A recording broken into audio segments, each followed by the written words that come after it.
Сәлем, тігін блогына қош келдіңіз. Сіздермен Гүлхан.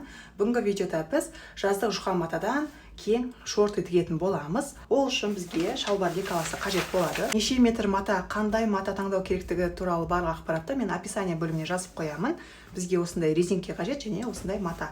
Өз өлшеміміз бойынша сызып алған лекаламызды алып келеміз. Мен бөксе сызығынан төмен қарай 15 сантиметрлік ұзындықтағы шортыды қалаймын. Соны сызып аламыз.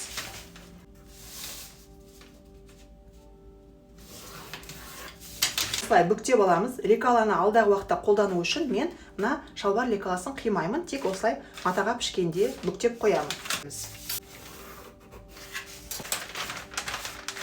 Біздің шортымызда қалта болатын болады. Оны қалай сызу керектігін мен алдыңғы шалбар сызу сабағында көрсеткен болатынмын. Сол видеоны қарап шығыңыз. Жан жағынан қазір 1-1 сантиметр қалдырып, төмен жақтан 2 сантиметр қалдырып қиямыз. Егер шортыды қалтамен тіккіңіз келмесе, сіз осылай қиятын боласыз. Ал егер қалтаны қосқыңыз келсе, мінекей осылай біз бүктейміз. Белдігіміздің ұзындығын анықтау үшін алдыңғы артқы бойдың мына бел жағын алып келеміз. Өлшеміз 26. Бізде қалтаға 4 сантиметр берілген, мына жақта да 26. 26-ға 26-ны қосамыз. 54 болады. 26-ға 26-ны қосамыз. 52, тігіске 2 сантиметр береміз. Ұзындығы 54 сантиметр. Ал ені біздің мына резинкеміздің еніне тікелей байланысты. Резинкенің ені өлшеміз 3 сантиметр. Мен 3,5 деп аламын еркіндік үшін. 3,5. Оны 2 еселейміз 3,5 және 2 сантиметр тігіске. Сонда жалпы 9-да 54 болатын бізге матаның бөлігі қажет болады, соны қиып аламыз. Мына 54 дегеніміз бұл мына бүктелген жерде жату керек. 2 еселесек ол 108 сантиметр болады. Енді бізге мына қалтаның бөлігін пішіп алу керек болады. Жан жағынан 1 сантиметр қалатындай етіп қиып шығамыз. Содан кейін тағы да бүктелген жерге қоямыз матамызды.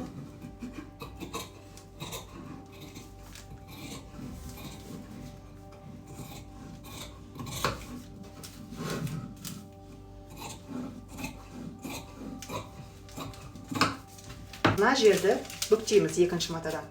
Мына жерде бізде 2 дана. Мына жерде енді 1 сантиметр асырып қиямыз. Белдіктің матасы алдыңғы бой, артқы бой, 2 қалта. Енді шортымызды жинайық. Алдыңғы бойды осылай ашамыз. Мына қиылған бөлікті алып келеміз. Матаның оң жағын бір-біріне беттестіреміз. Шетіне 5 мм жеткізбей мына аралықты тігіп аламыз. Мінекей тігіп алдық. Қалтаны ашамыз. Припусктың бәрі қалтада жату керек. Мына қалта жақтан шетіне 1 мм жеткізбей тігіп аламыз.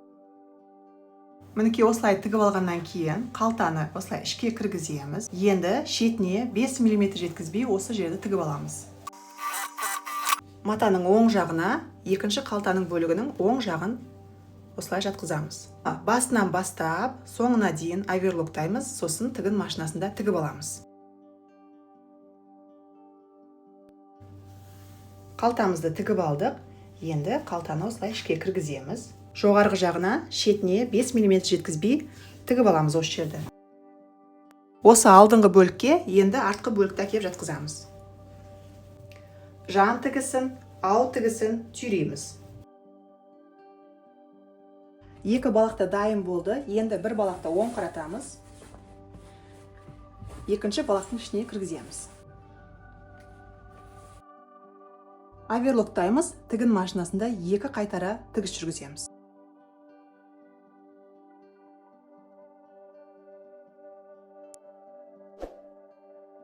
Шортымыздың формасы келіп қалды. Енді белі мен төмен жағын өңдеу қалды. Белдікті алып келеміз. Мынау біздің белдігіміз, қысқа енін түйрейміз, тігін машинасында тігеміз, 2 бүктеп, үтіктеп аламыз. Резинкені алып келеміз. Өзіміздің белімізді айналдыра өлшеп 2 сантиметр қосып, осылай қазір тігін машинасында тігіп аламыз. Белдіктің қысқа енін қосып тіктік, тігісті 2 жаққа қаратып үтіктедік және теңдей 2 бүктеп үтіктеп алдық. Енді резинкемізді алып келеміз, белдіктің ішіне кіргіземіз. Тігін машинасында шетіне 1 см жеткізбей айналдыра тігіп шығамыз. Белдігіміз дайын болды.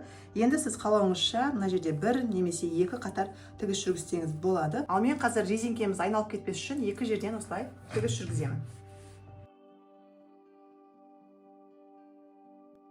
Белдігімізді осылай ішіне кіргізіп, 4 жерден түйреп аламыз бірінші.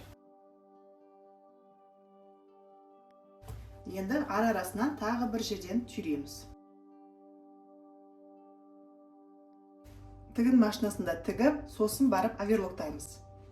Ал төмен жақты 2 сантиметрге немесе 3 сантиметрге қайырып үтіктейміз. Шортыйды кию барысында мен 2 емес 3 сантиметрге қайыруды жөн деп шештім. Енді шетіне 2,5 сантиметр жеткізбей айналдыра тігіп шығамыз.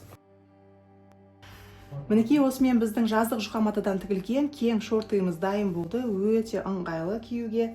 Төмен жағын оверлоктап қайырдық. Қалталар өте сапалы тігілді. Мінекей белде өте ыңғайлы.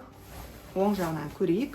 Шалбар лекаласын сызуды бір үйреніп алып, сіз де жақындарыңызға барлығына осылай тігіп беріңіз. Видео пайдалы болды деген үміттемін. Видео ұнаса лайк басып, өз пікіріңізді қалдырыңыз міндетті түрде. Мен әрқашан оқимын, кері байланыс беретін боламын. Сіздермен болған Гүлхан. Келесі кездескенше.